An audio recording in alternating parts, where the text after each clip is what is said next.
Guys,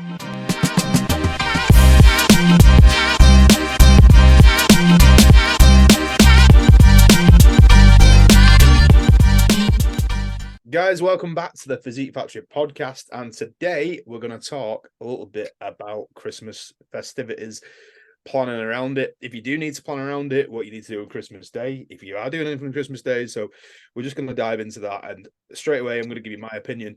Don't track your fucking food on Christmas Day. Enjoy it. Drink what you want, eat what you want. Just enjoy it. There's only so much you can physically eat without fucking exploding. So that is my straightforward take. Straight away, what's your opinion? I'm shocked and appalled, James. You call yourself a fitness professional. That was just very unprofessional. You're condoning people getting fat. I'm not impressed one bit. I think if you're not tracking calories or sticking to a meal plan on Christmas Day, you just don't want it enough. That's a problem. Yeah, I mean, maybe if you're doing that the Arnold Classic in March, but you know.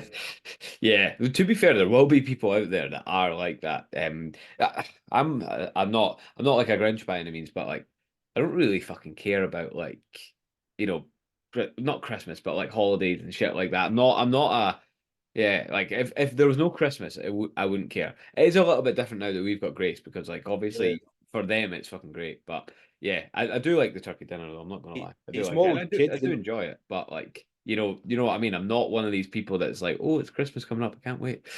It's more for the kids sort of thing. As you get older, you sort of grow out of it. But yeah, it's just, especially being self-employed and running your own business, that's where you're thinking, right, I need to keep grinding. These sort of things get in the way, and it's just managing around that. Are you taking time off over Christmas, James? Obviously online coaching that still goes, but PT I'm having it completely off just because half my clients aren't training the way they're doing stuff with the families, and I just thought, there's no point. Just I'm gonna have the week between like Christmas and New Year off, and then go again on the 2nd of January. So I'm doing 2 weeks from PT actually. I'm doing because it works out as well. New Year's Day is a Monday. It's like, well, I'm not going to go back on that day. No one's going to want to come back in that day. And I think that's an important thing you said. If there is anyone out there that's a PT and they're like, well, what do I do? Like I've found when I have done the days between Christmas and New Year in the past, not many clients come in anyway. No one's really that harsh for it. So like, it's 2 weeks of the year. Although obviously some people won't want to take the financial hit, we're obviously fortunate in a sense that we're well established businesses now, and we're not really we're not depending on just a couple of weeks to get by. But like you should kind of almost factor it in some holidays. Really, you should factor it in. It's like take the time off. And I think again, if you're like me and you've got young kids, like definitely do it. Definitely. I haven't got any young kids, by the way. Just kind of. What's that? I'll say I haven't got any young kids. Just you. Not yet. That's coming. He's engaged now. It's coming. Well, yeah. Well, no, I don't know. I don't know a deal with a kid. I'd probably end up leaving it on the bus or something. But I thought that too. But honestly, it's amazing how easy it is. Well, probably credit to my wife there, but anyway. But like it's, honestly, I've always feared it, and I was always weird with like other people's kids and that. But it's so much different when you have your own. Like you're not afraid to drop it when it's your own. Everyone says the same thing. Literally, everyone was like, "Oh yeah, I was shit with kids, but when I had my own, then it's a totally different story." But yeah, still don't like other people's kids, to be fair. Yeah, so awkward, eh? But yeah, like I think it's important to have that time off, and I think most people's clients aren't going to care. What are you doing with your check-ins then next week? Because like I don't know about you, but like one of my check-in days, so I do check-ins or I do feedback to their check-ins on a Monday and a Friday. So one lands on Christmas Day. Same, yeah. So I do Monday, Wednesday, Friday. So I split over 3 days. And obviously, like Monday, Christmas Day, like you just said. Yeah. I'm just going to tell the Monday check-ins to check in on the Wednesday, and then just have a bigger workload on the Wednesday to get through. So I'll have a lot of time on that Wednesday anyway. Yeah. So that's when I normally do. Like I normally do half days PT now, so I don't do full days anymore because of the online stuff. So I'm not PT, and so I'll have more time to do more check-ins. So I'll just pile it onto that.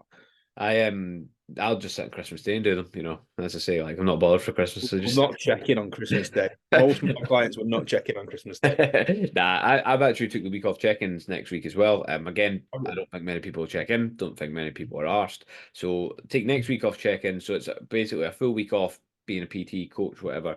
Then the following week I'll be back to check-ins, but not to the PTs. Because again, for me, probably the second week I wouldn't have bothered that much, but with the gym opening up to members on the 8th, I want to make sure all my ducks are in a row for that. So there's probably not that much to do, but I actually want to rearrange the whole place, as I was saying to you before we came on the call. So like, yeah, there's a little bit to do. There will be bits and pieces to do. So yeah, just give me some time to do that as well. So I'm looking forward to that though. It'll be quite cool, like getting a bit of atmosphere about the gym and a bit of a buzz about it. So yeah, I'm looking forward to that one. That's cool. So what are you doing with your clients like over Christmas, or what are you telling them to do anyway? It's situational, to be fair. Most of them, I'm obviously just saying, relax, do what you want to do. I've been almost comparing it to like an all-inclusive holiday. You know how you get clients that they'll diet down for an all-inclusive holiday or whatever, and then they go there and they go fucking mental on booze and food. And I'm not for 1 second saying, right, clients, just go mental, enjoy yourself. But certainly, relax it. Certainly, don't stress about it because if you have that client, or sometimes clients go 2 week all inclusive holidays and they come back and they're like, fucking hell, I've put on all this weight and that. But after a couple of weeks, if you do like a little tidy up, I'll often jump back to like their kind of final fat loss calories or maybe a little bit higher. And for a couple of weeks, that couple of weeks tidies it right up. You're back to where you were before you went on holiday. So it's the same with this. It's like 1 week. If you want to go enjoy yourself, you want to go mental on booze or food and that, you'll be able to diet it off again within a week. Like one week is not going to be the deciding factor on where your progress goes. The other 51 weeks a year or 52 weeks in a year. 2 weeks in a year. Yeah, good. Yeah, not in a leap year though, James. Not in a leap year. That's where I'm getting confused. You lose a week then in the leap Oh, year. you gain a week. We're gonna Yeah. look fucking stupid here, probably. Eh? Yeah, no, fuck knows. It's stupid things like that I forget, like weeks in a year. Like I can tell you fucking about torque and moment arms, but I can't tell you anything about how many weeks are in a year. There we go. 52 weeks in a year. Every 4 years we have a leap year, which has 366 days, therefore has 52 weeks and 2 days. That's not All right, so it didn't really change, just a few more days. Yeah, it's only 2 days in February, to be fair. Oh yeah, of There course was it is. there was a girl in my year at school. I can't remember even who it was, but she was born in a leap year, and one of those days that only come across like every 4 years. So it's like technically speaking, she was only really four, or she'd only had 4 birthdays at the time or something. Yeah. So when's her actual birth? When do you celebrate that? There's like the last day in February or something. Yeah, yeah. We'll just take the last day in February. So is next year a leap year? It's 29 days in February next year. So I take it that is because usually 28, isn't it? Yeah. Yeah, I think so. Calendars are not our fucking strong points. We just look at what day it is. See, I was speaking to a client about this morning. My first thought every single morning is, what fucking day is it? Aim was like, oh, it's this date. So yeah, to be fair, I didn't even know it was the 20th today. I just Yeah. know like main dates. Say if I was competing, or it was a birthday, or it was an anniversary, or Christmas. Obviously, I know what fucking Christmas Day is. Hopefully, and then New Year. So that's See right that's now, see with the darker mornings and the shitter weather, I'm waking up and I'm thinking, what day is it? Have I got a client at 7:30? Can I go back to sleep? exactly. And it had to get going at the moment when it's so dark outside. It's brutal. But I think we're getting to the point, again, this will show how poorly educated we are in this stuff. But I think we're getting to the point where it starts getting slightly brighter each day. I think Yeah. we're So getting it's, to the midway we're point. not we're not quite there yet. I googled it the other day. So it's I don't know this off the top of my head. Literally this the other day I You googled should it. have pretended. When the 20, I should have gone with it. Yeah, the 22nd is the darkest day of the year, so it's the There you go. shortest day of the year. Yeah, And then after the 22nd, then it starts getting a little bit lighter. And then obviously in end of March, the clocks go forward, don't they? looking forward to that. Really am. It is. It's brutal. It can be hard to motivate yourself at this time of year as well, which I think, again, for that reason, there's no sense of being too harsh on your clients at this time of year either, because if you are if you are harsh with them, they're probably going to be like, fuck this. I don't need this. I literally just feel tired all the time, and there's no reason to feel tired. I feel like I'm fucking on prep again, but it's just so hard to get fucking going in the mornings. Like I wake up at 4:30, and I was like, I just want to get back in bed. That's one thing though. Sleep was shit on prep. Now I can't. I'm getting so much sleep. Like I'm going to sleep about 9:30, 10 at night. Waking up at 4:30, which time I usually get up. Then I'll eat my meal, and then I end up going back to sleep for an hour, and I haven't got a client in the gym till like 6:30. So wake up at half 4, eat, go to sleep for another hour, then wake up again and go to the gym. So it's just so hard to just go. And I'm just like, that's so groggy in the fucking mornings. Yeah, yeah. I mean, at half 4, I think anyone can be excused for being groggy, to be fair.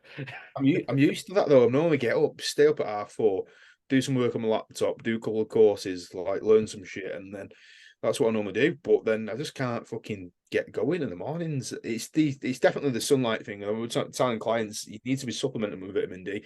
If they're Yeah. not Do, supplementing with do you do vitamin D year round, or do you just do it at this time of year? year round, I reckon everyone should do it. Most of the people, especially the country that we're living in, Yeah. is like just do it year round because the fucking weather's shit. And then half And the people it's not like expensive either. It's quite cheap. yeah, so it's I get it from Supplement Needs. It's D3K2. So if you work in like an office job as well, where you're not getting exposed to much like sunlight either, then it's definitely worth taking. Definitely. Have you got a sunlight alarm clock? You ever used them? No, that's interesting. Yeah, I've got one of them. I think it's great. Like it's like this little thing. It only really works in the winter. It doesn't really work in the summer that well, but it's like this little thing that sits by your bed, like any alarm clock really. But like rather than making a noise straight away, it shines a light. So it's kind of like that, but it like doesn't come on as bright as that. It kind of gradually comes on, and then if you Oh, don't wake up to that, a noise does start. But it's nice to be fair. It's like you're just getting woken up by a light. And it works really well at this time of year. that's cool. Yeah, I need to get one of those sad. Is it sad? Yeah, sad lamps. So season annual disorder it stands Yeah. for. This is where you start feeling really shit. Most people have it. This is why people say I feel really fucking shit. It's the it produces a certain type of light where it makes you feel better.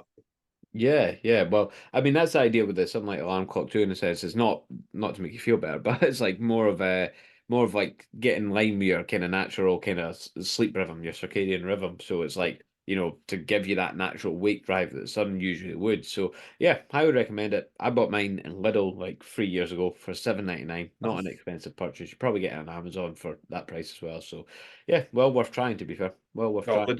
Lidl's amazing. Let's get on that topic. Fucking hell, Little Bakery. Do you have a bakery in your Lidl near Yeah, you? yeah, yeah. Oh my To be God. fair, I don't go to the shops that often. Like Sophie does a food shop. She goes to Aldi and like, yeah, that's that. Yeah, Aldi and Lidl are just I perfect. think it depends on the location. So like there's Aldi's around us that are terrible, and quite like minging almost. But there's one that's a good one, a nice clean Aldi. It's newer as well, which obviously helps. But same with Lidl's. I think it just depends on the location. Yeah, definitely. Some Well, people, the ones in Rochdale aren't the best, but still, the bakery is next cookies are level. good. The cookies are amazing from there, aren't they? The cookies and the almond croissants. We Sophie made Oreo truffles last night, or the day before. I do like them. They are very Moorish. But it's all within a calorie controlled diet. How's your diet looking at the minute, James? What are you doing diet? Yeah, I'm on about 4,000 calories a day, so it's still not like peak. I'm just moving into the off season now, so about 4,000 calories. Gradually move into it, and You then say 4,000 calories. You follow a meal plan mostly, though, don't you? oh yeah, it's all set foods because I've got to fucking follow a meal plan. It's so easy to do. You know what you're doing. To be fair, I actually don't know how many. I might be on more or less calories. It's roughly around that, I think. Just because I've been increased. So with the checking with Josh says right, increase carbs by like 50 grams. Right, cool, Lord, 50 grams of carbs here, then whatever. And then I have no idea where my food is. So I do my own meal plan. Josh just like adjust the macros and the calories and so on and then go from there. But I'm not really like looked at it. I've just been adding more. So he says add that many, this much fat, this much carbs, and go from that. Yeah, yeah. I've been doing a very intuitive thing recently. I've not weighed myself in fuck knows how long. Don't know what's going on with my weight. The reason for this is quite pathetic, but my bathroom's downstairs, right? Weirdly, my bathroom is downstairs, and see when I get up at 6, it's fucking freezing. So I come in here and I've got my clothes laid out for the day ahead, and I just shove them on straight away because I'm freezing. And I'm like, well, it's too late to weigh in now. You know what I mean? Like I usually weigh myself in my boxers, so it's like, well, can't do it now. So some might say move the scales upstairs. I would say the carpet's too soft, so it doesn't really work. Um, but yeah, I'm not really that fussed. But diet wise, I've not been tracking macros, and I'm not really following a plan as such. But I've got like I've basically got meals that I eat most days. I might not eat all of them every day. I might not eat them in order, but it's like I have like oat pancakes, for example, right? And I know what the serving sizes are of them. I've got my like sweet potato chicken. I'll eat that. What else have I been eating? There's something else that I'm forgetting here.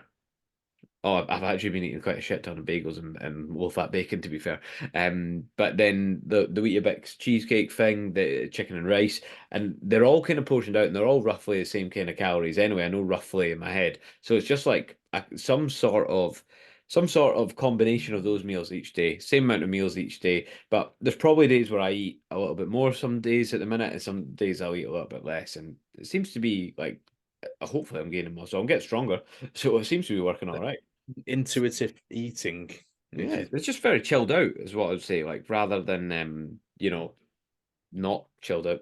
yeah, I've oh fucking hell, 'cause I need one of those fucking sad lamps. Yeah, so I have like shit on top of a diet, so it's like 80-20, I'd Shit, say. that's disgusting. Why Yeah, don't I talk about that? it stinks. It's like But dogs. You know when you take your dog a walk and it eats like shit. It's like they're doing that because they smell protein in it. Is that what you do? yeah, oh, fucking hell, your dog eats shit. Yeah, dogs definitely eat shit. Like definitely, Oh, and then they that's lick your face after that's fucked. it. My cat does not eat shit. Fucking hell. Not that you know of.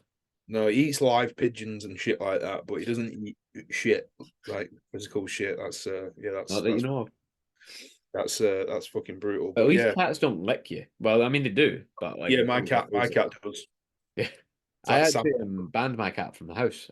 Well, not banned her from the house. Like I let her in, feed her, but she shat in the sink. Again, and it's happened quite a few times. I mean, at least she does it in the sink. But Sophie had left out pasta, and like, yeah, you probably shouldn't leave your pasta out. But cats obviously don't agree with carbs very well. So the cats went into it, took the tinfoil off it, ate the pasta, and then shat in the sink. That's so funny. Fucking hell. No carbs for cats. They can't digest them properly, can they? Can I didn't know that. Fuck knows. My cat just eats meat, live animals, Yeah, and yeah, that's pretty much it. yeah, that is it. But But yeah, going back to like the weight thing. I gained 5 kilograms last week, but didn't change anything from the diet for 2 weeks. But I gained, steroids. yeah, he said it. So I went well, mainly growth hormone. So let me show you a picture. I don't respond well to shitloads of growth hormone. So I went from like 3 IU to 5 IU. So I ramped it up a little bit, and the water retention was insane. So that is the picture of my leg. You Oh can yeah, see. it's swollen, isn't it? You Yeah, can it's see the insane top. that. That was like before the tattoo. So I rolled my pants up and was like, fucking hell. So I had a chat with Josh and was like, yeah, we need to pull it down. I was like, it's getting really bad carpal tunnel. So I was on the PlayStation or doing check-ins. My hands were going numb, waking up in the middle of the night. I was like, fucking hands have absolutely battered from it. So I just pulled it down from like 5 to 3 again. I've had no issues. The water's dropped off. But as soon as I go over 3, then that's when I start fucking retaining shitloads of water. It's interesting you're getting carpal tunnel. That's it. It's a normal thing with like GH. As soon as you start taking a shitload of GH, that's one of the symptoms. Like Nick gets it really bad, but he didn't get the inflammation and the swelling that much. Yeah, yeah. So is that like? I mean, how did it cause carpal tunnel? It's not something I've ever heard of. So it's like it's triggered through like aldosterone, the which makes you retain a lot of water, and then it starts pressing on nerves in your hands. Yeah. And when you start retaining shitloads of water, and then that's what leads to like symptoms of carpal tunnel. So I've got a client right now who gets pains in his wrist, um, and there's no real rhyme or reason that I can find. I've looked at training, looked at wrist position when he's training and things like that, and I have got him trying a few things, but it's making me think about that. It's making me think about stress potentially and water retention due to that, and then could it So it potentially might be something like that? potentially could be carpal tunnel or maybe like arthritis. Yeah, yeah, I know. That's always like I suppose the kind of fear to some degree as well. You say that to people though, and like it does alarm bells, but like I suppose we will Everyone's have bits and pieces of it. Yeah, Yeah, even the mildest like little wear and tear, even if you like playing football from when you were a kid or whatever, you can have like arthritic changes. When you yeah. say you've got arthritic changes, it doesn't mean like you've got full blown fucking arthritis. There's Did you? like there's a scale, isn't there? On you go. Sorry. There's like a continuum scale of like arthritis. Yeah. Did you see that osteo fight I sent you? Remember a few weeks back? Yeah, on someone's fucking elbow. That was nasty. Dead. That. It was huge, absolutely huge. It was like a knob, wasn't it? It was just like fucking yeah, literally. I've showed so many clients that though, because it's like, even some of these things, like you say, like don't do barbell curls if you've got, such and such a carry angle. They're like, fuck off, they feel fine. But I'm like, that's what could be going on the inside. Like they might feel fine now, but like, 20 years later, you might be like, oh, my elbow's awful sore. And eventually it might come to something like that. So it's Yeah. you never know what's going on beneath the skin. It's like those photos that that you see in the RTS stuff of the Brazilian woman and her spine and the Oh yeah. yeah, the scoliosis, like, looking at our outside pictures, you're like, nothing's wrong there. And then when you see the X-ray, you're like, holy shit, like you would never ever know that was going on. Yeah, she had a spine like a turkey twizzler. That's it. Sometimes feel like that's me. I'm like, I wonder if I've got a spine like that. But you never fucking know. And I think, like, obviously scoliosis, like, there's varying degrees of it, but this woman's was fucking like extreme. It's quite common. Like, I don't know how often you It's look at clients like progress photos and you're like, yeah, I can see a little bit of that. yeah, it's Or it slightly. looks like that. I remember when I was at uni, we was looking at someone who had scoliosis, and she had to have an operation just because a lung like detached because of it, and they had to pin a lung back on. Yeah, and then they had to go into a spine, literally pull a spine out and fucking move it around, then put it in a brace, and then set it like that. And it was a massive, massive operation.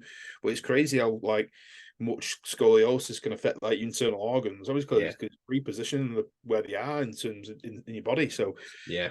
Yeah, obviously, whatever your spine does impacts what your rib cage is doing, and obviously all those organs are within there, or a lot of them are, obviously. Yeah, it's scary shit, really, when you think about it. yeah, it's crazy that I've been crazy. watching actually some physio guy, with some of his postural stuff, and like it's weird sometimes when you watch some of these things because obviously from the RTS thing you get that kind of critical thinking sort of point of view, and you're like sometimes you watch things and it's maybe something that I like this, for example, this some of the stuff this guy's saying, I don't quite understand it yet, and I don't understand his reasoning, so I'm like, right now I don't know whether this is a lot of shite or it's something I just need to know more about. You know what I mean?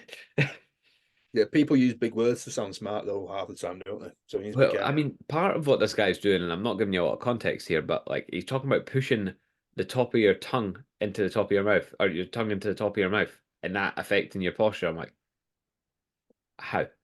It's But weird. but I'm not saying that he's wrong, because I suppose what he's talking about is muscles within your jaw, and then how that's affecting the neck, and then you know yourself if one part of the spine moves, the other part of the spine moves. So there could be something in it. I'm not dismissing it altogether, but more research required from me. So I'm not saying too much yet because I don't quite get it yet. It's like the whole like breathing thing as well, like how that can affect like your nervous system and things. That's an interesting one to like look into, but I'm not like Yeah. fully looked into it yet. Yeah, I mean, someone told me that years ago about like breathing through your mouth, will activate your sympathetic nervous system. It's a sympathetic response. Obviously, it's not saying never breathe through your mouth. I just done it right there actually, because like Yeah, imagine you're trying to go a run or on a bike or doing a heavy set in the leg press or something like that. Like you're gonna have to breathe through your mouth because you can get more air in. But yeah, like yeah, like nasal breathing should be practiced at rest, like inhaling through your nose. As far as I'm aware, but obviously breathing with your diaphragm, not using accessory muscles, something I'm fucking terrible at. A lot of my upper back issues, I think, come from that. A lot of these muscles that, and a lot of people with neck pain as well. Actually, that's a lot of that is using like the scalenes and that as an accessory muscle. Pec minor, it becomes tight, shoulders become rounded. That yeah, it's quite a big deal really, and it's something that's hard to relearn, isn't it? yeah. That's it. And then you got like your sternomastoid, is it, and all the other shit around your neck. It's But interesting yeah, it's though. like it is. Have you ever like had clients like definitely I've had this myself when you've been doing any pressing and then something like goes in your neck and then you can't turn your head right or left or whatever where it goes really tense like the pulled the one of the muscles around there. I looked into it and it's a scalene. What happens Yeah. because that attaches to your rib cage, doesn't it? And it elevates the rib cage. So when you're pressing and you're fucking going for it there and you're really pulling like the rib cage back, and then it's just that muscle can't tolerate the amount of load, even Yeah. though you're not directly like using it to go into shoulder flexion. Yeah, yeah, but it's still, I suppose, a joint manager to some degree. Yeah, it's support. Yeah, it's joint. It's managing your rib cage, isn't it? When you're pressing. So if that can't tolerate the loads that you're exposing it to, then that's how you can get that issue in your neck. Yeah, yeah. And when you think about it, it's almost the basis for all movement is, I suppose, bracing your rib cage position, what's going on with your abdominals, because then the shoulder blades then sit on top of that rib cage. Obviously, your thoracic spine position, it's all the foundations for everything, and then you've got obviously your actual shoulder joint off the shoulder blade, and yeah, you've got a lot going on there. You've got your AC joint and things like that. So there's a lot going on there. And like people never think about the AC joint, but or even the sternoclavicular joint as well. People never think about these, but like whenever you're like shrugging or something, that's moving around that That's like the axis. axis for your Yeah, shoulder blade, pretty well, your scapula, pretty much. So that's what it's going to move around. As soon as the clavicle elevates, you that's your axis of oh, rotation. That's where you're moving around. And yeah, I've actually we're talking about osteophytes. I reckon I've got an osteophyte here on my AC joint because I mean there's a big lump there and it's hard and it's been like that for ages. So either that or could be dying. Could be it could dying. be tumor. Yeah, it could be a tumor. Who knows? I've never had it checked, so fuck knows. But I went on the pec deck one day, and I just remember this like weird popping sensation. I was like, fucking, I was like, that was actually quite sore. And then for a couple of days, it was mildly painful, and then it just stopped being painful. And I was like, what the fuck have I done? Have I popped my AC joint out? But the like kind of hard lump is still there. It's right on the joint. I'm assuming it's an osteophyte. But Yeah, bear in mind, I've done years of behind the neck press, and I definitely don't have that range. yeah, it might be from that. Might be, might be Probably from that. Probably. behind the neck press when I'm arched like fucking. I'm like, yeah, I'm hitting my rear delt. So And what was going to say about what did we actually start this podcast off with? you said something about Christmas. Oh No, it's yeah, about breathing. Christmas stuff like that. So Breathe well this Christmas. yeah, again going See, back see to before you go on. Sorry. Have you seen those nasal strip things that people use for breathing? yeah, I've used them. I've used them. So what's the deal with them?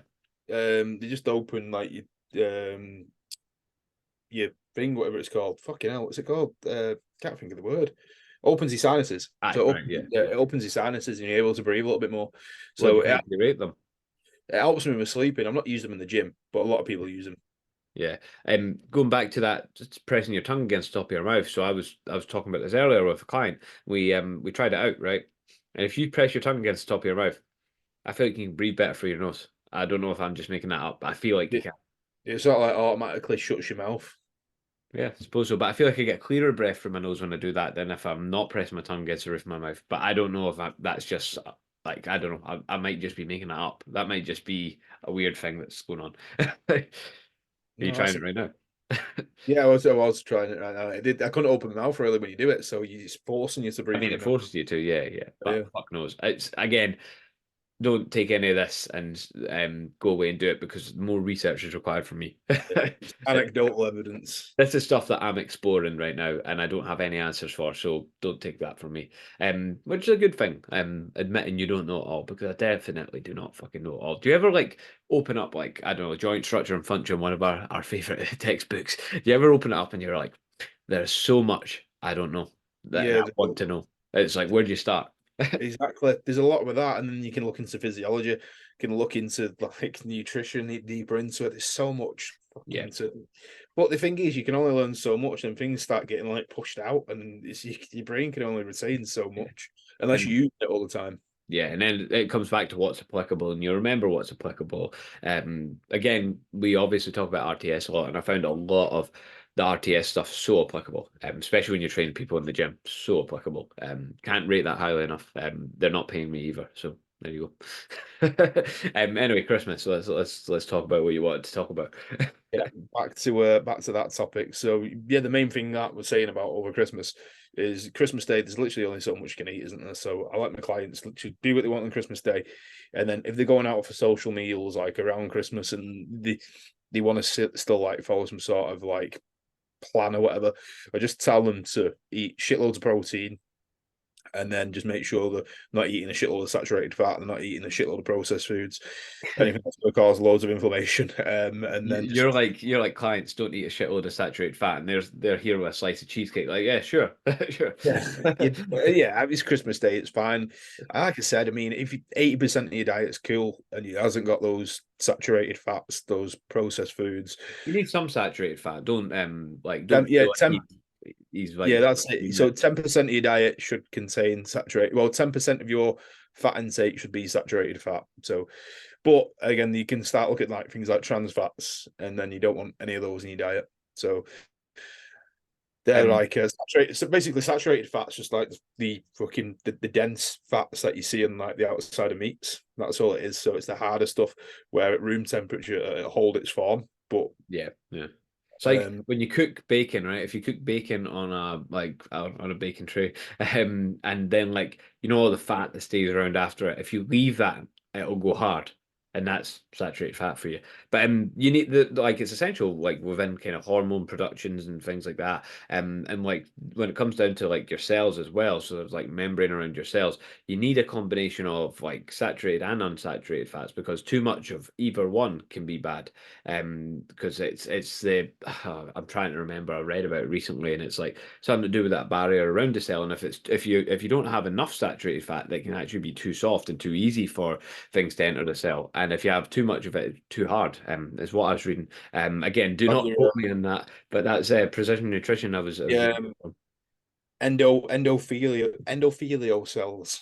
Yeah, yeah. But I struggle to retain all of that stuff as well because it's like it's not something I need to talk about very often. Like the general rule of thumb, as you say, is like okay, maybe a limit saturated fats like 10%. That's the general rule of thumb, isn't it? And that's the applicable part of it. That's it. Yeah. But again, it's like with anything, any advice like that, it's a general rule of like most of the time limited to 10%. If you go over on Christmas Day and you're fuck, I'm on 30% saturated fats according Exactly. Don't to worry pal. about Yeah, it's not the end of the world. Something I've been saying to clients a lot as well is again, and this is precision nutrition kind of influence because I'm doing that right now, but like actual mindful eating. And it sounds airy fairy, but it's like how often do you get food and you just fucking scoff it down? And I'm like, it's when we order a Chinese or something, it's like I eat it and I'm like, I never tasted that.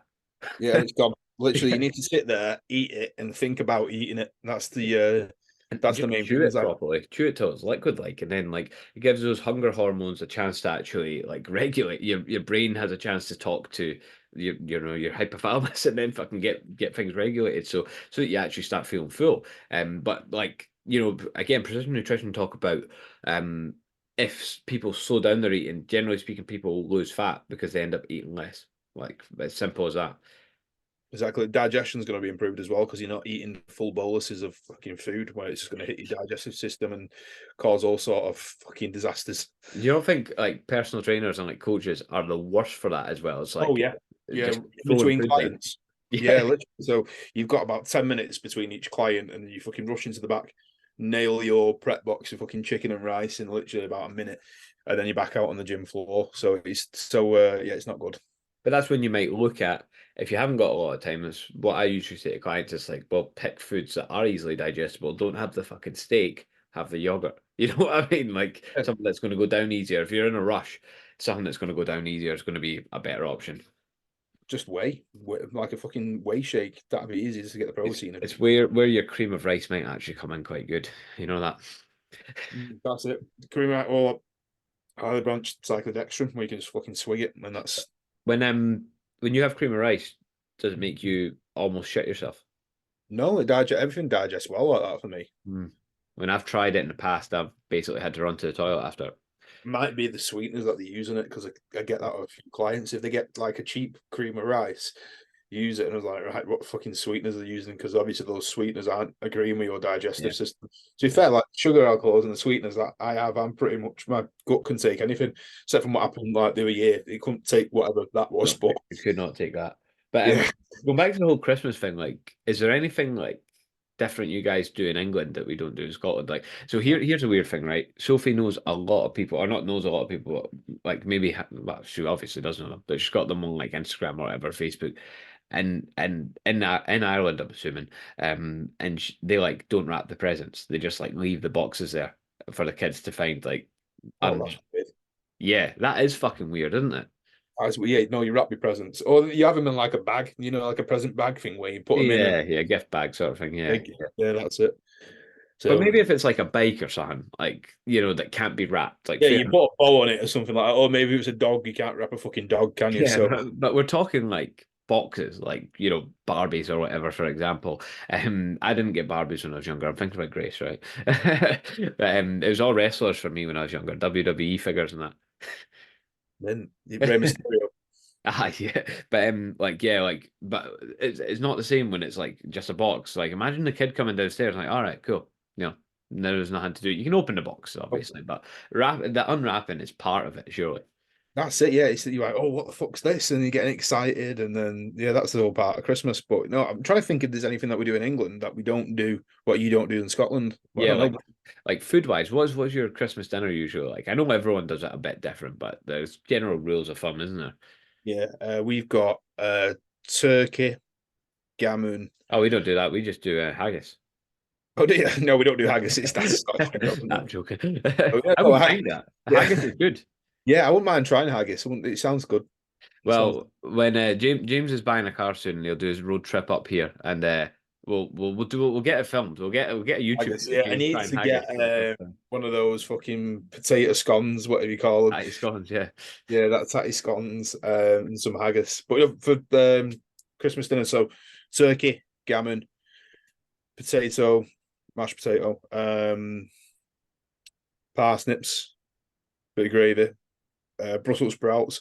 But Beck's got some this year where they've got like bacon and maple glazed. So that fucking sounds really good to me. Sounds a bit better. I hate Brussels sprouts. Like I fucking despise them. They're Yeah, terrible. they make me fat like fuck because of the amount of fucking fiber. So I just don't like the taste of them. I just don't think they're nice at all. I don't mind them, me. So I had them at the start of prep, but because I was eating that many of them, it started fucking my stomach up. So I had to fucking change them. Are you back on gnocchi at all? Remember you see that?